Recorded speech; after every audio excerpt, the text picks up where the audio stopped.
Saludos amigos y no tan amigos, estamos de vuelta a nuestra página oficial jw.org, Testigos de Jehová. Pregunta importante, ¿la religión un gran negocio? ¿Usted qué cree? ¿Serán los testigos de Jehová negocio, religión, secta o religión? Bueno, una pregunta interesante y válida también, ¿no? Pero bueno, estamos acá en internet para responder esta inquietante pregunta. No es tan fácil de responder si somos una religión o un negocio. Bueno, se nos caracteriza de secta destructiva, por lo menos en España, un país ultracatólico donde quemaban judíos y asesinaban herejes. Pues ellos obviamente que nos van a clasificar de secta peligrosa, ¿no? Bueno, ya vemos el nivel de estupidez mental de esta gente, ¿no? Ellos que adoran yesos, estatuas, se enriquecen a través del diezmo y las donaciones. Pues ellos no son negocios, son una religión. Ahí tiene la doble vara de medir de la apostasía. Pero hoy vamos a mostrarle cómo la expulsión demuestra que los testigos de Jehová no somos un negocio. Ahora imagínese usted que usted tiene un negocio donde tiene 100 clientes, pero decide usted no atender a 50 de esos clientes por la razón que sea, por la religión que profesan, porque son pro-palestinos o pro-judíos y usted está a favor de Palestina, está a favor de los judíos y usted no quiere tener ese tipo de clientes en su negocio. ¿Qué va a terminar pasando con su negocio? Bajan las ventas, bajan los ingresos y obviamente usted va a terminar quebrando. Si usted actúa o maneja cualquier negocio con esa mentalidad de sacar a sus clientes, créame que no va a durar mucho. Pero ¿qué hay de los testigos de Jehová? ¿Por qué la expulsión que tanto critican los apóstatas demuestra que no somos un negocio? Bueno, hoy le vamos a traer un video, lo vamos a dejar en el enlace, que le va a demostrar que los testigos de Jehová no son un negocio. Porque sería absurdo que si usted tiene un negocio, usted eche de su negocio a sus clientes, ¿no? Si tenemos testigos de Jehová dentro de nuestra organización, ¿para qué expulsarlos? ¿No sería mejor eliminar la expulsión y tener clientes que consuman nuestros productos, nuestras revistas, nuestra literatura y de paso aporten dinero a la organización? O sea, ¿qué sería más rentable para los testigos de Jehová? ¿Expulsar o no expulsar? Es una buena pregunta. Obviamente no expulsar. Si no expulsamos a nadie, crecemos como miembros y tenemos más clientes y entra más dinero a la organización. Por supuesto, este tipo de lógica usted no la va a encontrar en ningún canal de la apostasía. Ahora, ¿qué hay de las iglesias de la cristiandad? Como la iglesia católica que vende crucifijos, rosarios, estatuas de María, estatuas de Jesús, estatuas de los santos, estampillas, rosarios y toda una serie de parafernalia religiosa para sacarle dinero a sus miembros. ¿Eso sería negocio o religión? Bueno, juzgue usted mismo cuántos millones y millones y trillones de dólares ingresan a la iglesia católica por donativos, limosna, diezmo, porque la iglesia católica cobra el diezmo, igual las iglesias protestantes cobran diezmo, son cifras astronómicas y no estamos hablando de centavos, estamos hablando de una cantidad considerable que escandalizaría a cualquiera. Pero bueno, solamente pareciera que existen los testigos de Jehová. Solamente nosotros hacemos negocios con la religión, ¿verdad? Bueno, ¿qué podemos esperar de la apostasía? ¿Se ha fijado que en muchas religiones parecen estar más centradas en ganar dinero que en darle guía espiritual a la gente? Ofrecen productos y servicios a cambio de dinero. Muchos de sus líderes cobran salarios muy altos y viven rodeados de lujo. Veamos algunos ejemplos. Una investigación sacó a la luz que un obispo católico estuvo más de 13 años usando los fondos de la iglesia para pagarse casi 150 viajes en jet privado y unos 200 en limusina. También se gastó más de 4 millones de dólares en remodelar la casa de la iglesia donde él vivía. En un país de África, miles de personas asisten a los servicios religiosos de un predicador. En su enorme iglesia vende mercancías de todo tipo, desde aceite milagroso hasta toallas y camisetas con su foto, mientras que la mayoría de sus seguidores son pobres. Él es tremendamente rico. En China, dos de las 4 montañas sagradas del budismo son empresas registradas en la bolsa de valores, y el famoso templo Shaolin está metido en tantos proyectos comerciales que a su abad o líder espiritual se le conoce como el monje empresario. En las empresas de Estados Unidos está comenzando a aparecer una nueva figura, la de consultor espiritual. Según un artículo, estos consultores se basan en tradiciones religiosas para dar guía espiritual y diseñar rituales sagrados para los empleados. Ahora, ¿qué piensa de las religiones que se involucran en los negocios? ¿Alguna vez se ha preguntado lo que piensa Dios de la gente que se aprovecha de la fe de otros para ganar dinero? ¿Qué opina Dios sobre mezclar la religión y los negocios? Dios no prueba que se mezclen la religión y los negocios. Bueno, aquí el esclavo se da un tiro en el pie. Jesús sí habla de negocios y religión. De hecho, condena más bien que no se hagan negocios en cuanto a la religión. ¿Usted recuerda la parábola de los talentos? Cuando a cada esclavo se le da una cantidad diferente de talentos y se encargan de hacer negocios con esos talentos y multiplicarlos. Y resulta que había uno de esos esclavos que no hizo nada con el talento que se le entregó, solo lo enterró y se lo entregó igual como lo había recibido, sin hacer ningún tipo de negocio. Y allí Jesús reprendió a este esclavo por malo, por no multiplicar los bienes del amo. Así que vemos como aquí el esclavo fiel y discreto, lamentablemente, pues contradice a Jesús. Y es normal. Recordemos que el esclavo fiel y discreto está compuesto por seres humanos imperfectos, no son infalibles, y ellos van a cometer errores, así como los cometió Judas Iscariote, así como los cometió Pedro, y así como lo cometieron todos los cristianos primitivos. Así que esto ni nos escandaliza ni nos sorprende, ¿no? Pero quien tiene la última palabra es Jesús. Los testigos de Jehová, obviamente tenemos que darle a la organización un mayor auge, ¿no? Por medio de las contribuciones voluntarias. Escúchese bien, contribuciones voluntarias. Nadie lo obliga a usted a contribuir con la organización. Si usted quiere contribuir, contribuya. Nadie le pone una cantidad fija o un diezmo que usted debe pagar por recibir literatura o por asistir a nuestros salones del reino. Tampoco se le exige algún pago por entrar a nuestras instalaciones.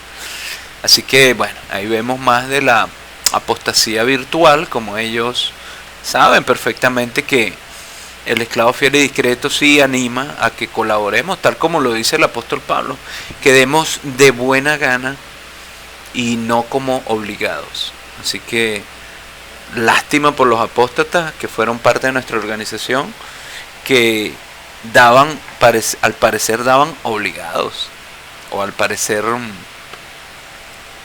no daban, o al parecer ellos creían que esta era la organización verdadera y ahora no creen que sea la organización verdadera. Pero bueno, allá ellos con sus ridiculeces, con sus estupideces. Recuerden algo, los apóstatas nunca le van a dar la razón a los testigos de Jehová, nunca. Haga lo que haga el cuerpo gobernante, tome la decisión que tome, ellos siempre van a criticar. Y usted como testigo de Jehová, usted diga lo que diga, usted explique lo que explique, ellos lo van a criticar. Les voy a dar un ejemplo. Imagínense que el esclavo fiel y discreto anunciara que es posible la homosexualidad, es permitida la homosexualidad dentro de nuestra organización, que podemos permitir que los ancianos se casen, parejas del mismo sexo, que haya lesbianismo, que los hermanos se tatúen, que se permita todo lo que se permite en las iglesias protestantes e iglesias católicas. La homosexualidad, el vivir la vida como mejor le plazca a cada uno de los miembros o congregaciones. ¿Qué cree usted que diría la apostasía virtual? Lo obvio, ¿verdad? Que somos una religión falsa. Pero como nosotros tenemos normas morales y expulsamos a los que faltan a esas normas morales, pues, por muy tontas que parezcan, ¿verdad? O sea, se le puede expulsar a usted por celebrar Navidad, se le puede expulsar por celebrar cumpleaños, se le puede expulsar por ver no por, usted se le puede expulsar por masturbarse, usted se le puede expulsar por cosas que parecieran tontas, pero para los testigos de Jehová son importantes. ¿Y qué hay de las iglesias protestantes o las iglesias católicas? Por lo menos cómo ellos manejan el asunto de la homosexualidad, o cómo manejan ellos los asuntos de carácter personal, como el tatuarse, o obviamente ellos no tienen una regulación ni normas así que limiten las actividades de sus miembros. Incluso hay iglesias donde se permite la homosexualidad abiertamente, tanto en la iglesia católica como en las iglesias protestantes.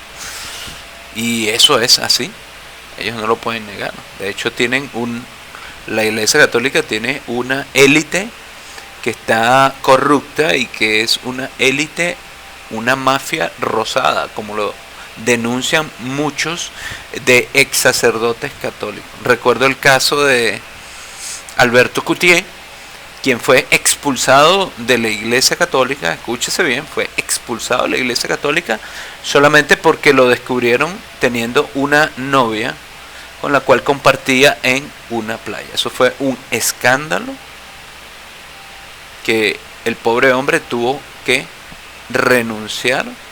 Bueno, lo hicieron renunciar y él terminó dando una entrevista, Alberto Coutier, terminó dando una entrevista denunciando la hipocresía que se vive dentro del clero católico. Como hay muchos obispos católicos, altos jerarcas del Vaticano, que llevan una vida completamente degradada y homosexual, y ellos no son ni expulsados ni señalados. Entonces ahí vemos, y vemos también la hipocresía de Alberto Coutier, ¿no? Mientras era miembro de la Iglesia Católica mantuvo el pico cerrado, pero una vez que es expulsado y se le quita su sueldo, su salario, que tocan su trabajo, y ya no puede ni ser sacerdote ni recibir el sueldo del Vaticano, pues obviamente de su molestia empezaron a salir estas denuncias contra una mafia homosexual en la cúpula del Vaticano. Entonces también hay hipocresía de parte de Alberto Coutier. ¿Por qué no lo dijiste mientras estaba dentro de la organización? Por ejemplo, porque sabía perfectamente que si abría su boquita, simplemente iba a salir disparado como un cohete de la Iglesia Católica. Lo iban a expulsar más rápido de lo que se dispara una bala. Así que bueno, ahí vemos la hipocresía tanto de sacerdotes católicos que saben las cosas que se cometen allí, pero solamente por un sueldo y un salario mantienen su boca cerrada. ¿Usted no me cree? ¿Usted cree que esto es mentira? Pues mire las noticias, mire más de cerca. Aquí tenemos 60% de los sacerdotes son homosexuales. La mafia rosada. Padre, mal llamado padre, Alberto Coutier. Vamos a ver la noticia. Vamos a escuchar qué dice Alberto Coutier. Que para mí es hipócrita también, igual que todos los que están dentro de la Iglesia Católica.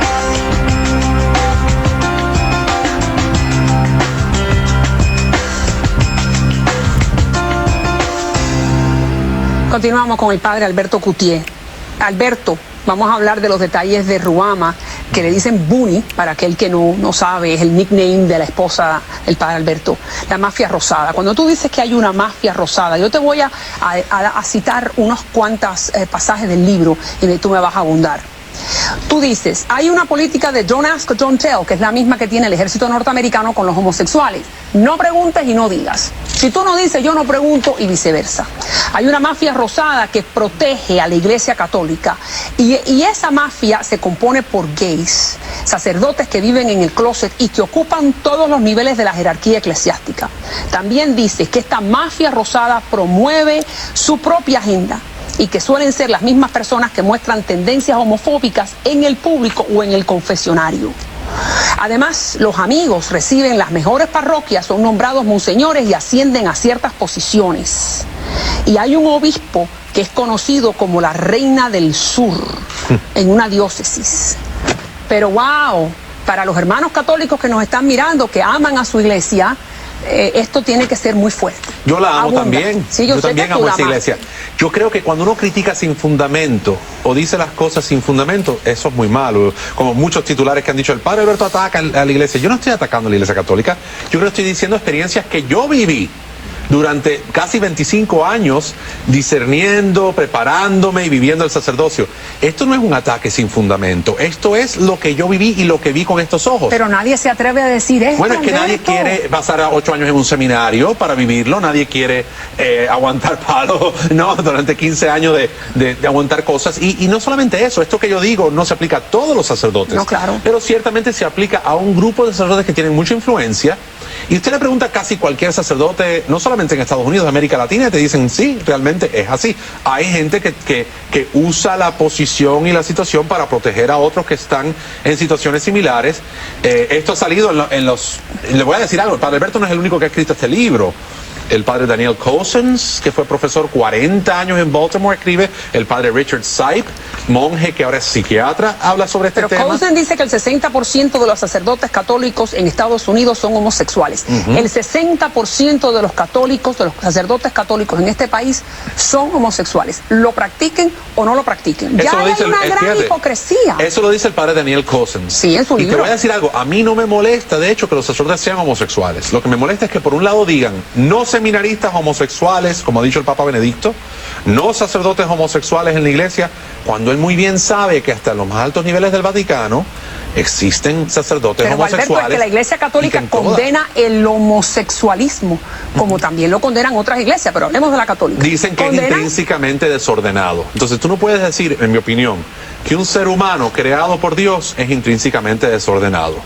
Porque yo creo que eso en sí es un desorden. O sea, si Dios nos ha creado a todos diferentes, si tú ves los árboles y todos los árboles son diferentes, y ves las aves del cielo, y ves el mar, y ves todo, y toda la creación es diferente, porque un ser humano que tiene orientación homosexual es intrínsecamente desordenado. Pero aparte de eso, estamos hablando de la gran hipocresía que demuestran estas palabras. Si tú me estás diciendo que hay un obispo que le dicen la Reina del Sur y que en el seminario había un alto grado de homosexualidad en el que ya tú estuviste y de promiscuidad, y que el rector tenía un amante seminarista, esto está en tu libro, y que el obispo tenía algunos amantes seminaristas, por favor, estamos hablando de unos niveles de hipocresía espantosos, ¿o no? Yo no diría que es espantoso, fíjate, yo diría que es parte de la cultura. O sea, como que se adaptan a esto, y es lo mismo del gobierno norteamericano con el ejército. Don't ask, don't tell. Mientras que no salga y no se diga, no es un escándalo. Déjame darte un ejemplo. Ahí yo digo en una pizarra bastante fuerte, sale el rector un día y mira la pizarra y ve que un joven que habían votado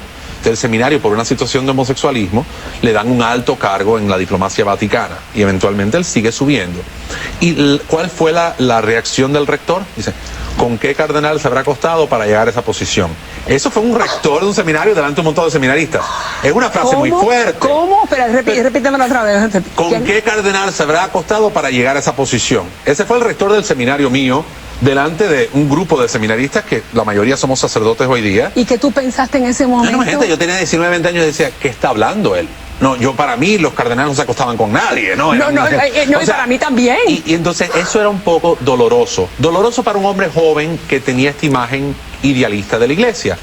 Yo hago estas historias, fíjate, en el libro, no para escandalizar a la gente, ni para que el católico romano devoto se sienta mal sobre su iglesia, porque la iglesia es mucho más que eso. y no tiene que ver también el Espíritu Santo que actúa a través de toda esta fragilidad humana. Claro. Y yo lo veo. Que tiene compasión de nosotros los pecadores. Exacto, pero yo creo que no conocer esas cosas es no conocer toda la historia. Y creo que es bueno que la gente sepa que un hombre dentro de una institución donde hay una serie de irregularidades comunes y aceptadas, uno empieza a sentirse como que, espérate, ¿dónde estoy yo metido? De hecho, hay muchos libros escritos sobre estos ex seminaristas, por ejemplo, que han escrito libros diciendo, por ejemplo, hay uno que se llama Goodbye Good Men, donde un seminarista dice, los hombres heterosexuales se sienten fuera de lugar en muchas órdenes religiosas y en muchos seminarios, porque lo que protege la iglesia es este tipo de comportamiento. Pero yo no estoy diciendo que eso sea en todas partes. Pero escucha lo que acabas de decir. Hay una discriminación por parte de los sacerdotes gays a los sacerdotes que no son gays. En algunas situaciones. ¿Y tú sentiste eso? Yo no sentí eso, fíjate. Yo sentí que los sacerdotes homosexuales o los seminaristas homosexuales eran mis compañeros, que tenían sus situaciones, que algunos de ellos siguen teniéndolas ahora como sacerdotes, y simplemente no viven esas situaciones. Pero tú me estás diciendo entonces que en este momento, en esta ciudad, hay sacerdotes católicos que eran amigos tuyos, que eran amigos, bueno, que eran cercanos porque estaban contigo en el mismo servicio, que tienen amantes hombres. Eso es lo que tú me estás diciendo. Yo no voy a opinar de la vida de más nadie, pero te puedo decir que realmente que eso ha existido siempre desde que el mundo es mundo. Que hay sacerdotes heterosexuales que viven el celibato, hay sacerdotes homosexuales que viven el celibato, y hay quienes de ambas orientaciones no viven el celibato, pero siguen siendo líderes. Te voy a dar un ejemplo. El otro día estoy en mi parroquia, la Iglesia de la Resurrección, Iglesia Episcopal. Estoy preparándome para una clase de adultos. Viene un sacerdote de Colombia con su novia de la mano, párroco de una iglesia grande en Bogotá, y me dice, mire padre, yo soy casado civilmente. Su obispo no sabe que él es un hombre casado, pero él sigue siendo sacerdote católico romano en una iglesia prominente en Bogotá, y él es casado. Pero Alberto, lo que me estás diciendo va completamente en contra de los preceptos de la Biblia, donde lo que tiene que haber es transparencia. Sí. Si yo soy católica y yo considero que la persona que me está dando la misa está siguiendo una serie de preceptos morales y que es célibe, porque eso es lo que dicta la iglesia, entonces si no lo es, ¿me está mintiendo o me equivoco? Chico, se está mintiendo él mismo y a Dios. Yo creo que, mira, por ejemplo, en el caso mío la gente dice, no, pero imagínate que tú traicionaste a tus feligreses. Yo decía, ¿sabes? Yo nunca lo vi de esa manera. Yo creo que yo me traiciono a mí mismo cuando tengo que vivir una vida doble. Cuando tú no puedes decir abiertamente, mira, yo estoy enamorado y quiero vivir. Lo único que yo lamento en todo este proceso, realmente, es no haber salido antes, que los paparazzi me vieron aquel día en la playa, a decirle a la gente, ¿saben qué? Yo estoy enamorado de esta mujer. Yo ya no pienso que muchas de estas ideas, porque no era solamente el celibato, una serie de ideas. Yo no creo que una pareja que usa la píldora o se atan los tubos o hacen una vasectomía o es divorciada o están divorciados, que están cometiendo pecado mortal. Yo creo que hay gente que simplemente no cabe en ese cajón, pero siguen yendo ahí a la iglesia y comulgan. Bien. Y yo te digo, está bien que comulguen, pero la iglesia dice que no pueden, porque casi todo el mundo tiene un problema. Si tú usas in vitro para tener hijos, tampoco puedes tener la comunión, porque es... Y vamos a hablar de ese momento de la iglesia, de la playa, que bueno, todos lo vimos, y vamos a ir ahí próximamente, pero háblame un poquito más de cuando estos sacerdotes que tú me estás diciendo que algunos de ellos llevan una vida homosexual, le niegan la solución a los gays, a las lesbianas, que vienen pidiendo algún tipo de sosiego porque se sienten en pecado. Esa es una historia que yo cuento en el libro, que fue real. Yo estaba en un confesionario un día y me acuerdo que una joven, creo que de buena intención, vino y me dijo, mire padre, yo estoy luchando con esto, esta es mi situación, esta es mi orientación. Yo no la podía ver porque está al otro lado de la pantalla, pero me imagino que era una persona bastante joven, y me dice, yo me siento mal porque el padre tal me dijo que yo me voy al infierno, que estoy en pecado mortal, porque estoy muy mal, porque esta situación. La gente siempre dice, te voy a decir su versión, no estoy seguro que el padre le dijo eso, pero el padre más o menos le hizo entender a ella que tenía una situación muy grave y que no podía comulgar. Y cuando me preguntó a mí, y le digo, bueno, ¿y qué pasó? ¿Cómo fue que pasó esto? Porque empezó a llorar y eso. Le digo, pero porque era una ¿quién niña te gay dijo que esto? se sentía lesbiana. Y sí, de repente me dijo el padre tal, y me dio el nombre del padre. Y de verdad, yo no le dije nada a ella. Pero yo por dentro, y lo cuento en el libro, me sentí tan mal porque ese padre tenía reputación de tener su pareja y de estar en otra situación de homosexualismo. Y decía yo, ¿cómo es que la misma gente, siendo homosexual dentro de la iglesia, discriminan tanto a estas personas que vienen buscando ayuda? O sea, Y te voy a decir, hay algo maravilloso en ser episcopal, y te digo esto, que en nuestra iglesia hay gente ultra conservadora, hasta el punto que son hasta más conservadores que muchos católicos romanos, y hay gente ultra liberal, ¿no? Yo quisiera pensar que no soy ni de un extremo ni del otro, pero la realidad es que a todo el mundo se le acepta y se le respeta, y no se le impone ser algo que no son. Y si hay un sacerdote que es homosexual, se sabe que esta persona por lo menos se compromete o al celibato o a vivir en una pareja decentemente, y no hay esta promiscuidad de ir visitando los clubes gays. Porque hay que recordarle a los amigos que nos están mirando que los episcopales, la iglesia a la que pertenece Alberto ahora, permite que haya obispos gays, que haya... bueno, tenemos uno que es abiertamente gay, y digo yo, bueno, ok, tienes uno que es abiertamente gay que lo dice, pero aquí tienes decenas de ellos que lo son y lo están enclosetados, ¿no? Así que, ¿cuál es la diferencia? Vamos a hablar de los episcopales más adelante, porque yo sé que yo soy episcopal por la mañana y cristiana evangélica por la noche, porque mi hija está en una iglesia episcopal. Una mujer me llamó la atención, era hermosa, con una figura impresionante, cabello largo y oscuro y ojos claros, miel profundo. Cuando nuestros ojos se encontraron, fue sencillamente magnético. Algo hizo clic.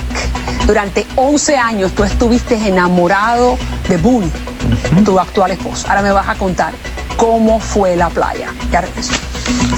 Bueno, ahí tienen la hipocresía de la Iglesia Católica, el Vaticano. ¿Ah? Ahí tienen. Bueno, si usted creía que los sacerdotes, los mal llamados sacerdotes católicos, idólatras, estaban nombrados por Espíritu Santo, pues ya usted ve que no es así. Y ellos aplican la operación colchón, acostarse, tener relaciones homosexuales para alcanzar altos cargos dentro de la iglesia, mal llamada Iglesia Católica. Bueno, este es el nivel de perversión al que ha llegado esta mafia criminal de la antigüedad, que se ha enriquecido con la ignorancia y la idolatría de las personas. ¿Qué les parece? ¿Usted verá esta información en los canales apóstatas? Pues, déjame decirle que no. De todas maneras, fíjense, vamos a ver acá, estamos navegando por internet y nos encontramos con nuestro archienemigo, nuestro Anakin Iscariote, destruyendo algoritmos, y por hacer pasteles a la Iglesia Católica me expulsaron. ¡Qué tontería! JW. Está interesante, de verdad, el video. Sería bueno ver la experiencia de la activista, de la victimista, de cómo la expulsaron. Nada más la expulsaron por hacer tortas para la Iglesia Católica. Por ese detalle la expulsaron. Entonces, bueno, nosotros somos la única religión que expulsa solamente para perder clientes, ¿no? Para disminuir el negocio. Es lo que les digo, si expulsamos nos critican, si no expulsamos también nos critican. Haga lo que haga el testigo de Jehová. Si usamos barba nos critican, si no usamos barba nos critican, si dejamos que las hermanas usen pantalón nos critican, si no las dejamos nos critican. Bueno, ahí se les va el mundo a la apostasía. O sea, es como dijo Jesús, si tocan flauta no bailan y si lloran no plañan. Así son los apóstatas. Si hace el esclavo fiel y discreto fiesta, pues ellos no bailan. Y si ellos lloran, entonces tampoco lloran con el esclavo fiel y discreto. Ellos siempre le van a llevar la contraria a la organización. Haga lo que haga el esclavo, le van a llevar la contraria. Si expulsamos, nos critican. Si no expulsamos, también nos critican. Entonces, bueno, ahí tiene un poco más de la mentalidad. ¿Y usted cree que los testigos de Jehová son negocio o religión? Pues yo pienso que son las dos cosas. Y eso lo enseñó Jesucristo. Así que bueno, si usted cree que va usted a tener una religión para perder o para no tener clientes, pues déjeme decirle que está en el negocio equivocado. La religión siempre ha sido y seguirá siendo un negocio, tanto dentro de los testigos de Jehová como fuera de los testigos de Jehová. Nosotros no lo inventamos. De hecho, Jesús, cuando pone a sus discípulos a pescar, ¿qué le dice a Pedro? Que lo hará pescador de hombres. Y es lo que somos todas las religiones, pescadores de hombres. Y eso involucra dinero. Y la Watchtower, la organización de los testigos de Jehová, lo ha hecho excelentemente bien. Ha incrementado los bienes del amo, así que cuando Jesús vuelva, Yeshua vuelva otra vez, va a encontrar sus bienes allí. Todo lo que el esclavo fiel y discreto ha aumentado, ¿no? Y es lo que criticamos a nuestros anteriores hermanos, a los cuales respetamos y apreciamos mucho. Ellos todavía tienen resentimientos con nosotros, ¿no? Los estudiantes internacionales de la Biblia, pero ellos se quedaron allí estancados en el tiempo de Rusia, nunca avanzaron, nunca prosperaron, y pues lamentablemente se quedaron ahí. Pues siguen existiendo, pero no son una organización mundial como somos los Testigos de Jehová. Ellos quedaron, es como el abuelito que queremos mucho, pero es terco, no le gusta la modernidad. Bueno, así son los estudiantes internacionales de la vida. Como un abuelito simpático, pero cascarrabia, peleón, y que todavía se queja de que Rutherford era el presidente. Y ahí van a seguir, pobres nuestros hermanos. Bueno, pero los apreciamos mucho, ellos sufrieron mucho. También estudiantes internacionales de la Biblia sufrieron con Stalin, sufrieron con toda la persecución que ha habido a nivel planetario. Así que, bueno. ¿Y usted cree que la Iglesia Católica es la verdad? Bueno, mire más de cerca, mire la hipocresía de sus miembros. Cuando estaban dentro, los sacerdotes católicos mantenían la boquita cerrada, obviamente, porque si abrían la boca, perdían todo privilegio y su sueldo. Una vez que son expulsados por tonterías, ¿no? Porque en el caso de Alberto Coutier lo expulsan porque los paparazzi lo encuentran en una playa con una mujer, siendo cariñoso, besándose, o sea, se veía que tenían una relación romántica.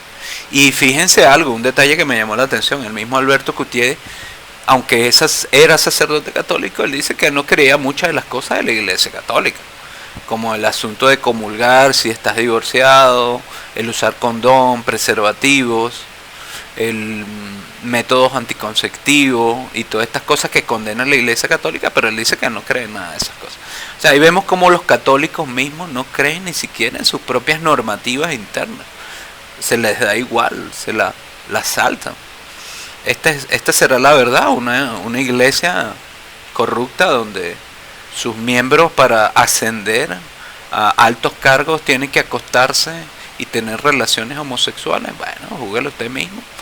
Esto es prostitución, así de simple, operación colchón. Así que bueno, este es un negocio podrido por donde se mire. ¿Y usted? ¿Qué piensa? Bueno, déjenos su comentario, queremos escuchar su opinión. No importa de la religión que tenga.